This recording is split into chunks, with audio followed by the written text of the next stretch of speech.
আসসালামু আলাইকুম রহমতুল্লাহ। ওয়ালাইকুম আসসালাম ওয়া রাহমাতুল্লাহ। প্রশ্ন করব যখন ঝটপট জবাব দিবে তখন। ইনশাআল্লাহ। প্রথম প্রশ্ন, কুরবানি করা কি? ওয়াজিব। দ্বিতীয় নাম্বার প্রশ্ন, কুরবানি নিয়ে কোরআন আল কারিমে দুইজন ব্যক্তির ঘটনা আল্লাহ পাক উল্লেখ করেছেন। প্রশ্ন হলো সেই দুই ব্যক্তির নাম কি? হাবিল এবং কাবিল। তিন নম্বর প্রশ্ন, পূর্বে অর্থাৎ ইসলামের প্রথম যুগে কিভাবে কুরবানি করা হতো? ফসলের ক্ষেত রাখা হতো, ক্ষেতের মধ্যে আল্লাহ তাআলা আগুন কবুল জ্বালিয়ে করে দিতেন। মাশাআল্লাহ, এইভাবে আল্লাহ পাক গরু জবাই করার সময় আমরা অনেকে গরুকে হাত পা বেঁধে রেখে দিয়ে এরপর আমরা 5 জন অথবা 7 জন অথবা 3 জনের নাম বলে থাকি। অর্থাৎ এই মুহূর্তে নাম বলাটা অথবা নাম বলা এটা কোন ধরনের কাজ? জায়েজ নাই। জায়েজ নাই। কেমন কাজ? ঘৃণিত কাজ না এটা গর্হিত কাজ? ঘৃণিত কাজ।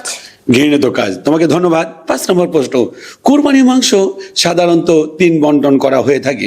এই 3 বন্টন করা এটি ওয়াজিব না ফরজ? কিছুই না। প্রশ্ন হলো তাহলে এই 3 বন্টন করা এটি কোন ধরনের এটি কাজ? মুস্তাহাব। মুস্তাহাব অর্থাৎ কি বুঝে বলো? দিলেও হবে, না দিলেও হবে। অর্থাৎ 3 ভাগ করলে মাংস মানুষকে দিলেও চলবে, না দিলেও চলবে। এবার সর্বশেষ প্রশ্ন, কুরবানির প্রধান উদ্দেশ্য আল্লাহ তাআলার কি? তাকওয়া। তোমাকে অসংখ্য ধন্যবাদ, মোবারকবাদ, সালাম দিয়ে দাও। আসসালামু আলাইকুম।